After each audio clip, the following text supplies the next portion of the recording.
자, 오늘요, 그, 참, 산란철 그 낙동강 소수로 붕어를 잡으러 가려고 하다가 갑자기 날이 추워져가지고요. 내일 오후에 이제 출조를 하려고 하다 보니까 그래서 오늘은 그 찌맞춤 요거를 드리고 요 방법으로 그 산란철 그 알짜리를 보러 나온 그 덩어리 큰 붕어를 한번 낚으러 내일 오후에 가보도록 하겠습니다. 자, 찌맞춤입니다. 찌맞춤.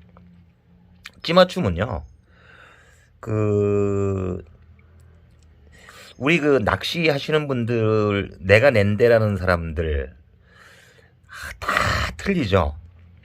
또 뭐, 무거운 찌맞춤, 0점 찌맞춤, 마이너스 찌맞춤, 뭐, 너무너무 많은데요. 다 그 낚시에 대한 일가견을 가진 그 한 사람 한 사람 모두가 자기가 낚시하는 것에 대한 믿음, 채비에 대한 믿음, 찌맞춤에 대한 믿음이 확실하기 때문에 그 낚시를 고집하는 거예요. 그러니까 그 낚시는 방법에 있어 가지고 정도가 없다. 자, 그 사람이 자기 채비에 맞는 찌맞춤을 하게 되면 그게 올바른 낚시 방법이 되는 겁니다. 단 조건은요, 고기를, 붕어를 다른 사람보다 많이 잡아야 되고 큰 거를 잡아야 되고 똑같은 포인트에서 다른 사람이 못 잡을 때 그 채비로 낚아내야 되는 겁니다. 그게 좋은 채비고 낚시꾼들의 로망이 되겠죠. 그죠? 자, 요 찌맞춤. 이거는 저의 방법이기 때문에 이것도 주관적인 내용입니다. 참고하시기를 바라고요. 한번 보도록 하겠습니다. 자, 찌맞춤. 여기에서 찌맞춤 뭐 당연히 이제 그 내가 만든 찌 여기에다가 이제 봉돌을 달아가지고 여기에서 그 낚시를 이제 진행을 하게 되는 거 아니겠습니까? 자, 보겠습니다. 봉돌은 부피는 결국은 최적이죠. 최적. 이 부피 여기에 비해서 비중 이거 비중 요거 잘 확인해 줘야 돼요. 비중이 뭡니까? 비교해서 무게가 나간다는 얘기잖아요. 비교한다. 그럼 뭐에 비교하냐는 얘기예요. 뭐에 비교하냐? 당연히 물입니다. 물. 몇 도씨? 4도씨. 이런 얘기가 되겠습니다. 이 물에 대해서 기준을 물로 잡는다. 왜? 우리가 낚시를 하는 거니까. 어디에서? 물에서. 자, 그러면 물 4도씨 일대의 밀도가 제일 높다. 그렇죠? 비중이 제일 높죠. 그죠? 자, 그러니까 이 기준점이 없으면 물은 그 온도에 따라 가지고 비중이 다 틀리기 때문에 그런 겁니다. 그래서 물은 4도씨 요거를 기준으로 하는 겁니다. 비중. 이것이 물의 부피, 물의 최적보다 이게 부피가 작다는 얘기죠. 그죠? 그러면서도 요만큼의 물의 양과 뽕돌의 그 무게를 비교했을 때 이게 훨씬 더 무겁다. 가라앉는다 이런 얘기가 되는 겁니다. 자, 이것을 사용하는 것이 가장 좋아서 뭐가? 납이에요. 납이요. 납은 사실 그 다른 나라에서는 그냥 그대로 쓰는데 우리나라는 지금 그 오염 때문에 또 건강에 인체에 해롭다고 해서 요즘은 납을 많이 이제 그 쓰지 못하게 하는 추세에 있습니다. 이거 참고하시고요. 자, 이렇게 납으로 만든 그 봉돌의 종류는 조개봉돌, 좁쌀봉돌 뭐 이런 거고요. 그 다음에 고리봉돌, 유동봉돌, 도래봉돌, 구멍봉돌 이런 것들 다양한 게 있다. 뭐 이런 건 굳이 볼 것도 없어요. 우리가 쓰는 건 뭡니까? 여기서 어떤 거요? 돌에 양돌에 들어있죠, 그죠? 또 고리봉돌 이런 거죠, 그죠? 아, 뭐 크게 중요한 건 아닙니다. 그다음에 순부력. 이건 그냥 찌맞추는데 참고할 내용들이에요. 자, 봉돌을 달아가지고 찌가 물속에 잠기면서 무엇이 찌톱이 수면과 일치되게 만들었을 때에 요거를 0점 맞춤이라고 얘기를 하고요. 이렇게 0점 맞춤을 했을 때 이랬을 때에 여기 추 이게 봉돌인 거예요. 봉돌의 무게, 요 추의 무게, 봉돌의 무게 이거를 이제 여기 내가 만든 찌를 물기를 다 닦아가지고 물이 없는 순수한 그 찌의 무게를 가지고 이 봉돌을 나눠주는 겁니다. 그리고 곱하기 100. 자, 그랬을 때에 여기에 몇 퍼센트라고 하는 요 숫자가 나오죠. 그죠? 요거를 순부력 이렇게 얘기하는 겁니다. 자, 먼저 시간에 얘기했죠. 그죠? 자, 나노 같은 경우는 뭐 한 250에서 260, 백발사 뭐 한 170, 180 정도? 막 그 정도 되면 무난하게 찌를 잘 올려줍니다. 뭐 좁쌀봉돌 채비나 스위벨 채비나 다 좋습니다. 외봉돌 채비도 다 좋아요. 자, 찌맞춤. 이제 우리는 이제 찌맞춤을 해야 되는 거니까 찌는 낚시 가기 전에 집에서 수조를 놓고 거기에서 찌맞춤 하는 것도 좋고요. 현장 찌맞춤도 좋은데 가장 확실한 거 이런 것은 현장에서 찌맞춤 하는 게 제일 정확하다. 이런 얘기가 되겠습니다. 자, 이건 왜 그런지는 뒤에 가 설명드릴게요. 자, 또 한 가지 낮은 수심에서 맞춰가지고 깊은 수심에서 낚시할 때 자, 수심이 깊어지면요 그 찌맞춤이 틀려질 수가 있습니다. 이거 참고하셔야 됩니다. 자, 뽕돌이 바닥에 닿지도 않아요. 어떨 때는요. 자, 요거 신경 써줘야 되는 거고요. 자, 그 다음에 봉돌을 쓰는 것 이외에 이제 그 부력에 영향을 주는 이런 것들이 뭐가 있느냐 이런 얘기가 되겠어요. 자, 우리가 쓰는 거 원줄. 우리 지금 제 유튜브를 보시는 분들은 원줄을 몇 호를 쓰시고 어떤 줄을 쓰시나요? 이 원줄.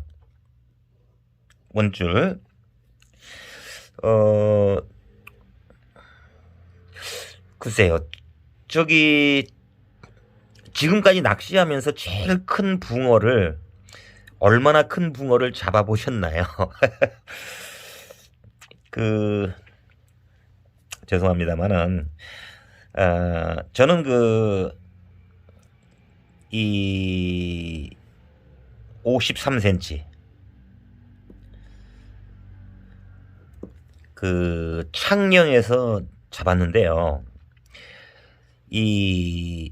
이때 쓴 원줄은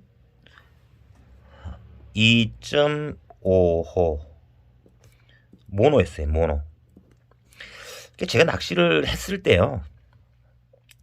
원줄이 끊어지는 경우는 없습니다. 단정질 수 있어요.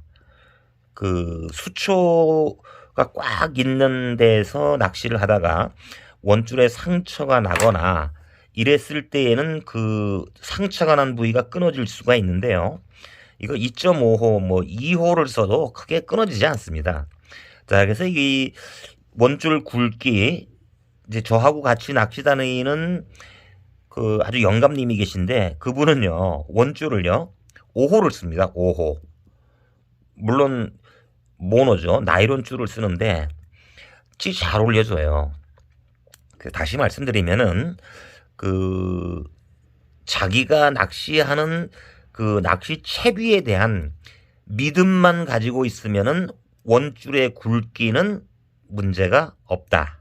저는 그렇게 생각합니다. 저는 2.5호를 쓰거든요. 3호도 안 씁니다. 무조건 2.5호를 써요. 근데 이거의 2배인 5호를 쓰는 그 나이 많으신 그 노조사님은 잘 잡아냅니다. 잘 잡아요. 그럼 찌는요? 제가 만들어준 거예요. 뭐 돈 받고 전 찌를 가지고 만들어가지고 찌를 팔고 하는 사람이 아닙니다. 그냥 찌 만드는 게 즐겁고 재미있으니까 만드는 거죠. 자, 그래서 이제 그 같이 낚시를 해보면 그 원줄의 굵기는 크게 관계는 없더라. 이걸 말씀드리고 싶고요. 근데 이제 찌 맞춤을 할 때, 이럴 때는 이제 원줄의 굵기가 문제가 될 수 있다. 이런 얘기가 되는 겁니다. 원줄의 굵기. 자, 그 다음에 카본줄과 모노줄의 무게. 이거는 분명한 겁니다. 카본줄은요, 가라앉죠. 그죠? 가라앉습니다. 모노줄은요, 처음에는요, 이 모노줄은 이제 위에 이 코팅이 되어 있는데, 쓰다 보면 모노줄이 그 코팅이 벗겨지게 되면은 모노줄이 물을 먹어요.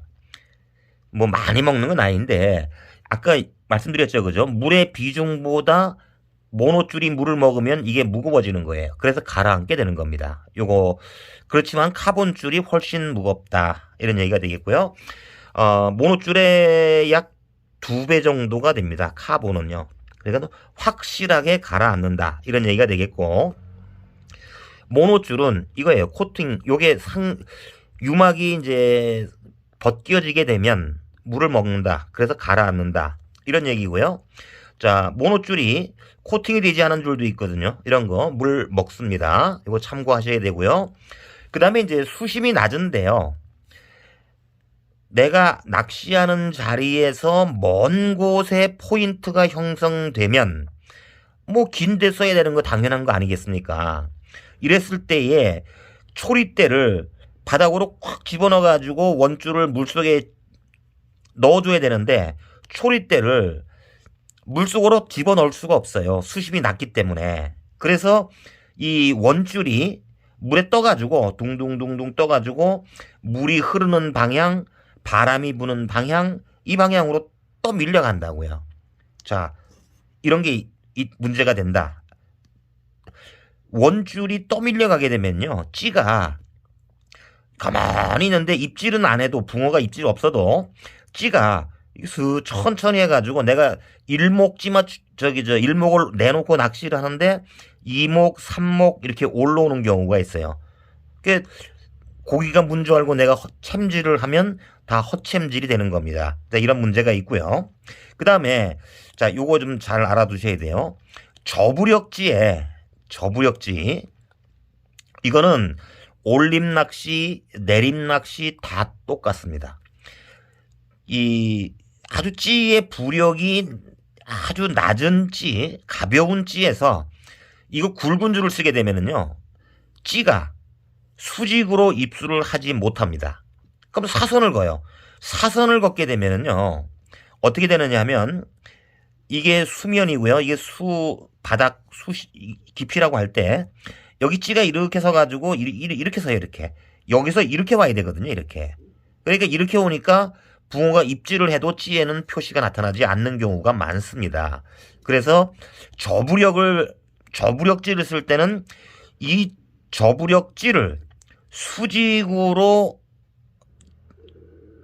봉돌이 바닥에 닿을 정도의 가는 원줄을 필수적으로 써야만 저부력지의 입질을 바라볼 수가 있는 겁니다. 아시겠죠? 자, 그 다음에 또 한 가지는요, 이 봉돌을 정할 때, 우리가 그 찌맞춤을 할 때 원줄이 굵고 이러면은 그 봉돌에 깎아내는 게 더 많아지겠죠. 자, 그러면 바닥에 내려갈 때만 그러느냐? 안 그렇습니다. 올라올 때, 붕어가 입질해가지고 올라올 때도 역시 마찬가지로 물의 저항을 많이 받는다. 뭐가요? 원줄이 굵으면, 이런 얘기입니다. 이건 참고하시라고 말씀을 드리는 거예요. 그 다음, 자, 케미.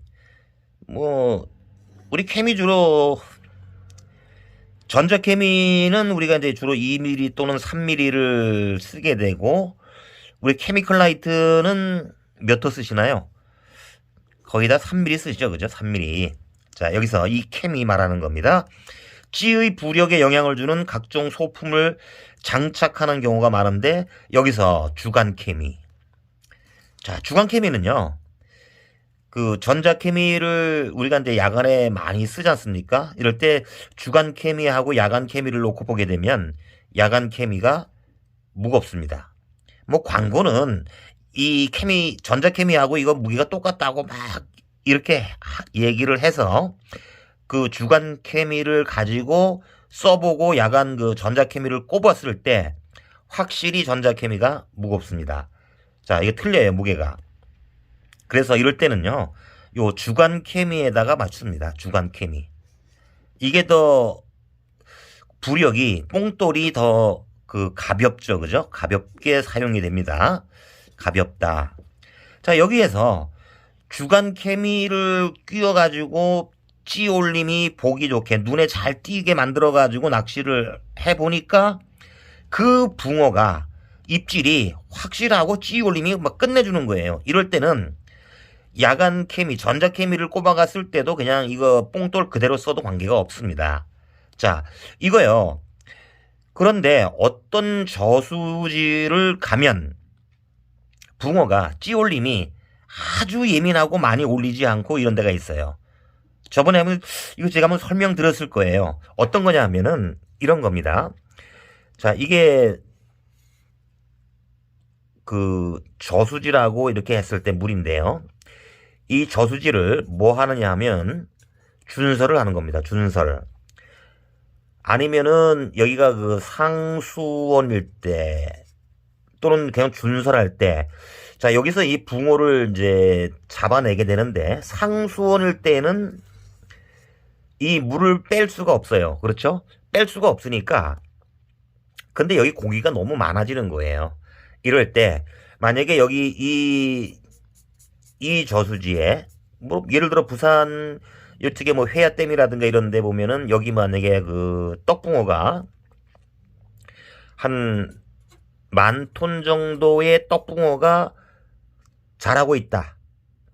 이건 통계적으로 이제 이 톤수를 계산을 하게 되는데요. 이렇게 해가지고 이렇게 했을 때 이걸 관리하는 농어촌공사에서 여기서 이 붕어를 잡아가는 사람들한테 입찰을 하죠.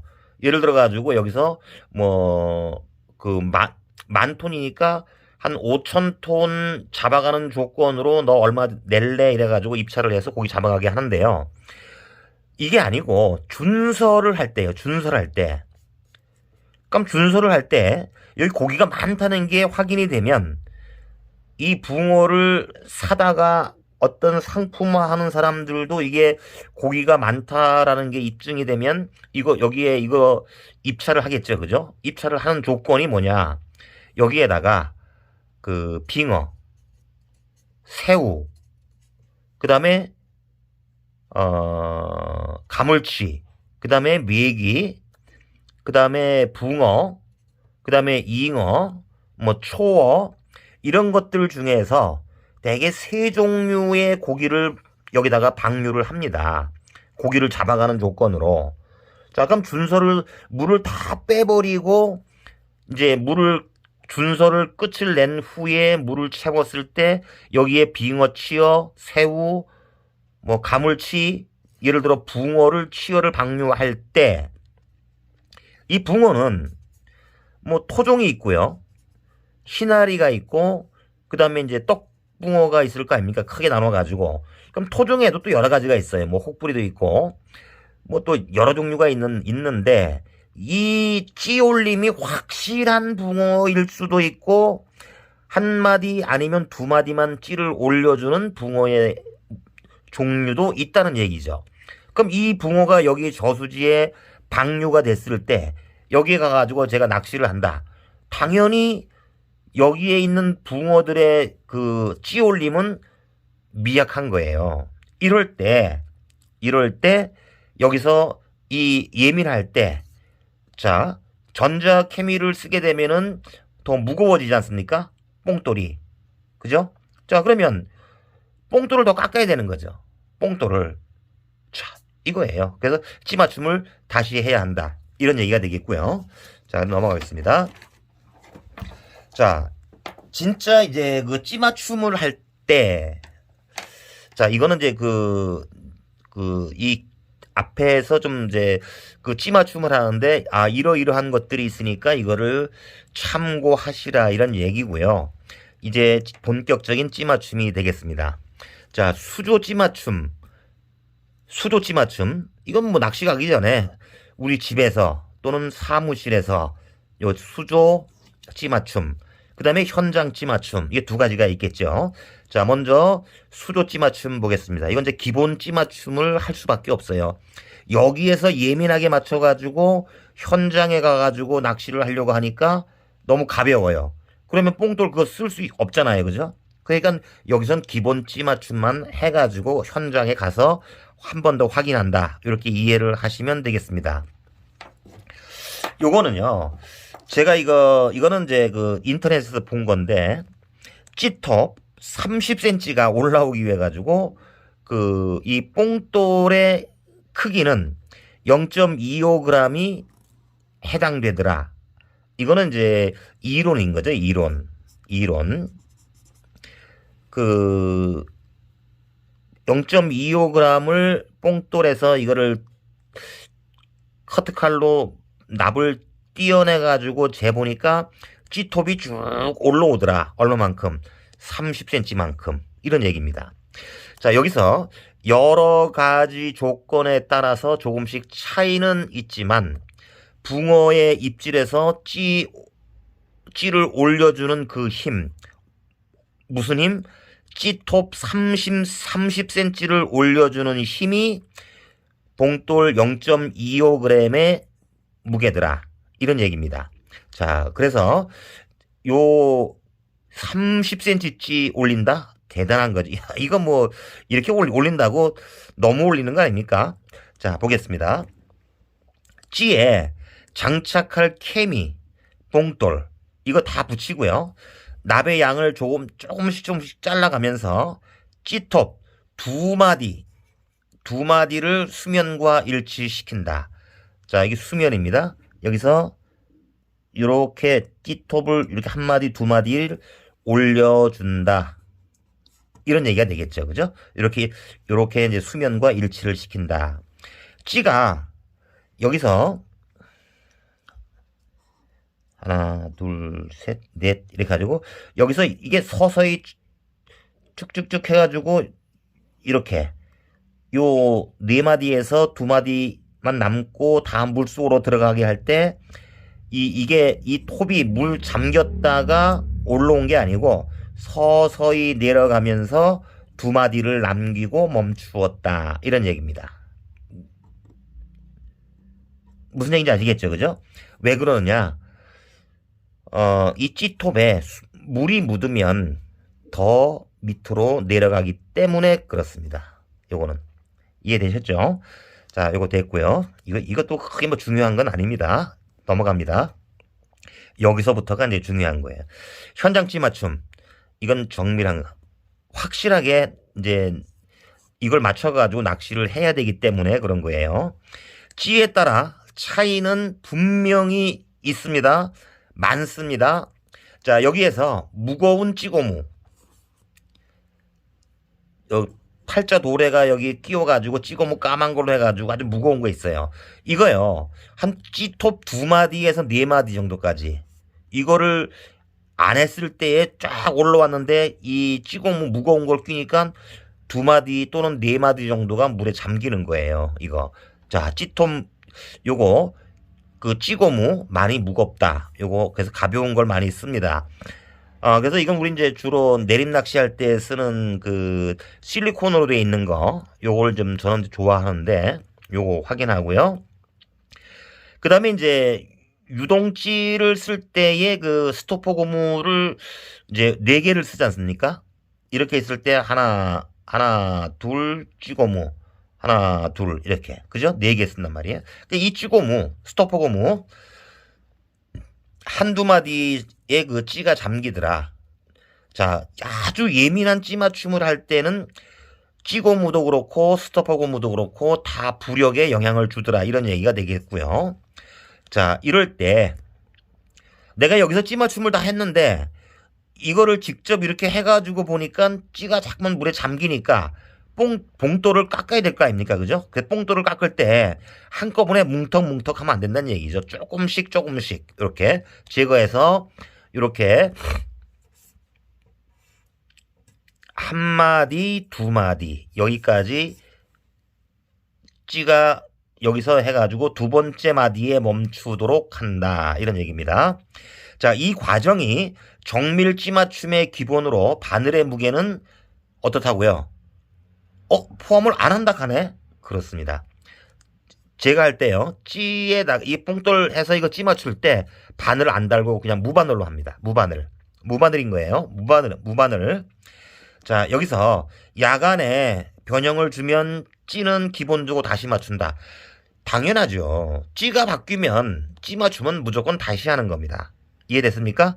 자, 현장에서 이건 지금 뭘 말하느냐 하면요. 수조에서 찌 맞춤을 했을 때에 현장에 가가지고 찌를 확인하니까 내가 이목 여기 찌톱 두 개가 위로 올라오게 맞췄는데 현장에 가니까 완전히 틀려버려요. 뭐 때문에 그렇습니까? 그거를 설명하는 거예요.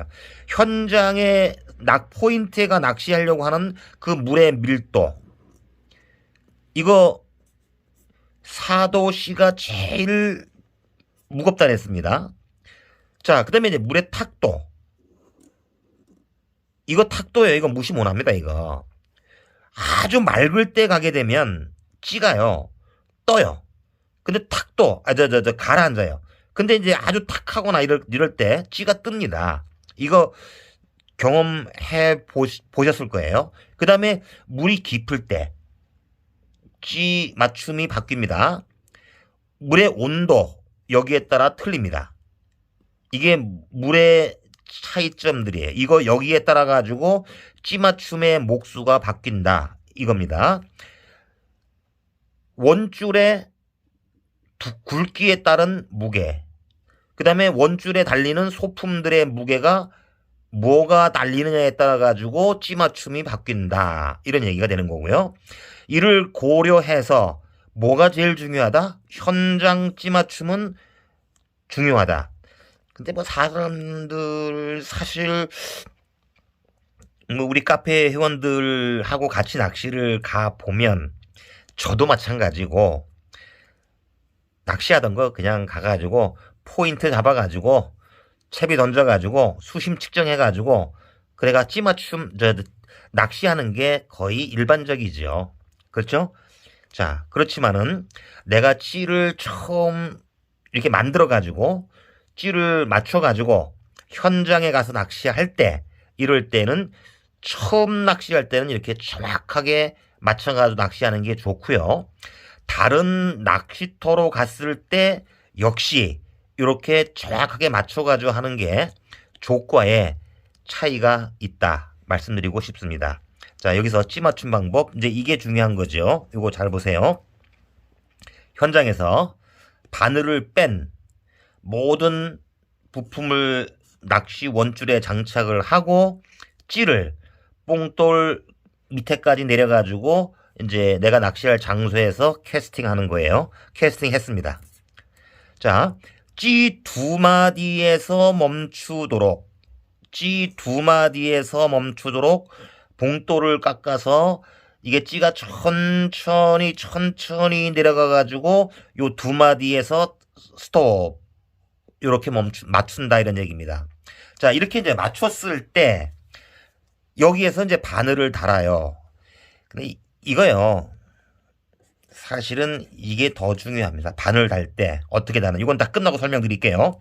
바늘을 달고 찌를 수심에 맞추고 이거는요. 제가 몇 목 맞춤 했습니까? 2목 맞춤 했죠. 그러면은 여기서 최소한 봉돌이 바닥에 닿고 여기서 4목이나 5목 정도 찌톱이 위로 확 올라오게 맞춘 다음에 이렇게 찌를 수심에 맞추고 봉돌이 바닥에 닿게끔 하고 이런 얘기입니다. 자, 여기서 이렇게 해가지고 이제 우리가 이목에 이렇게 했으니까요. 이렇게 해가지고 여기 맞춰가지고 자 캐스팅 했을 때 찌의 하강 속도와 입수가 딱 내려가다가 거의 바닥에 닿을 때쯤 돼가지고 잠시 멈추었다가 다시 들어간다. 이거 뭐예요 이거? 2단 입수가 되는 거죠.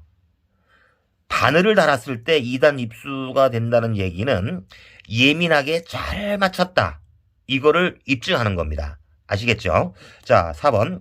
조금 빠르게 착지하거나 그냥 이게 딱 들어가는데 뽕돌이 쭉 내려가는 속도가 빨라가지고 바닥에 그냥 쿵 이렇게 닿는 거예요. 2단 입수가 안 되면 이것처럼요. 뽕돌을 조금 깎아야 돼. 이럴 때는요. 조금 깎아가지고 2단 입수가 되도록 만들어가지고 낚시한다. 이런 얘기입니다. 5번. 찌의 입수 속도는 찌 맞춤의 척도로 자, 이거 찌 맞춤을 잘하는 사람들은 찌가요. 어떻게 해요? 슬로우입니다. 슬로우. 퀵 없습니다. 그냥 슬로우입니다. 슬로우. 천천히 입수하면서 착지하는 찌 이거 잘 맞춰진 건데요. 자, 여기에서요. 이렇게 해놓고 낚시는 우리가 이제 어떻게 하느냐. 여기서요. 자, 볼까요?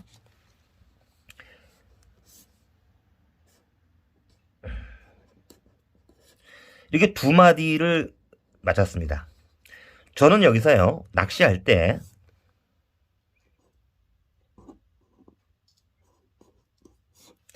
한 마디만 내놓습니다. 네 여기서 두 마디 내놓고 찌맞춤 했잖아. 예. 근데 왜 한 마디 해? 이러면 너 여기 와가지고 이 바닥일 때 뽕돌이 이렇게 와가지고 이렇게 되겠네? 아니요. 왜 아니야? 아닙니다. 여기서 한 마디만 내놓잖아요. 이 두 마디는 언제요? 무바늘일 때. 무바늘. 바늘을 달잖아요. 그러면 이거 바늘 달면 이렇게나 이렇게 됩니다. 자, 그럼 여기서요. 이렇게 됐을 때 바닥일 때 2로는 뽕돌이 여기에 있고 바늘이 이렇게 되겠죠. 그죠? 이렇게. 그런데요. 여기서 한목을 내놓으면 뽕돌이 이렇게 살짝 닿거나 바닥에서 살짝 떠 있거나 이런 상태가 됩니다.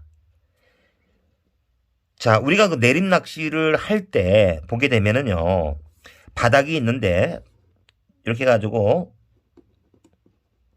바늘이 바닥에 살짝 닿아가지고 이렇게 있으면 입질이 좋지 않아요. 어떨 때 입질이 좋냐 하면은요. 바닥이면은요. 이렇게 목줄이 살짝 바닥에 닿아가지고 여기 바늘이 누워 있을 때 붕어는 이빨이 없어가지고 이거를 딱 흡입을 한단 말이에요. 흡입을 할 때 이게 바늘이 쑥 입속으로 들어가게 되면 이 줄이 같이 쭉 따라 올라가져요. 그래서 찌가 올라가는 겁니다. 자, 그래서 여기서요. 이 봉돌이 살짝 떠 있거나 바닥에 살짝 닿거나 이렇게 됐을 때 목줄의 길이를 이게 이제 노하우예요. 이게 목줄의 길이를 8cm에서 12cm. 저는 이제 항상 12cm 정도로 주고 낚시를 하게 되는데 제가 찌를 잘 만든 게 아니고요. 이거 같습니다. 목줄의 길이 8에서 10cm, 12cm. 저는 이제 주로 12cm 외바늘을 쓰는데 12cm를 쓰면 찌 올림이 상당히 좋습니다. 자, 그래서 무바늘 찌 맞춤에서 두 목을 내놓고 맞추고요. 낚시를 할 때는 바늘을 달고 할 때 여기 한 목을 내놓고 낚시를 합니다. 목줄의 길이는 12cm. 그냥 제 바늘 묶어 놓은 거는 무조건 다 12cm로 돼 있어요. 바늘은요. 바늘, 진우 바늘 1호. 뭐 그냥 봄, 여름, 가을, 겨울 다 그냥 진우 바늘 1호 쓰면 그 바닥 낚시, 올림 낚시에서는 바늘이 커가지고 벗겨진다거나 뭐 허챔질이 된다거나 이런 거 별로 없고요. 활성도가 좋을 때 바늘이 작아서 바늘이 빠져가지고 허챔질 없더라고요. 자, 그래서 자, 찌맞춤을 할 때 요렇게 맞춰가지고 목줄 길이를 이 정도. 그럼 목줄은 뭘 쓰냐? P4 또는 합사 2호. 조금은 아주 부드러운 것보다는 좀 뻣뻣한 게 더 좋습니다. 입질은. 자, 그래서 이렇게 해가지고 오늘 그 찌맞춤에 대한 거는 여기까지 마무리하겠습니다. 수고하셨습니다.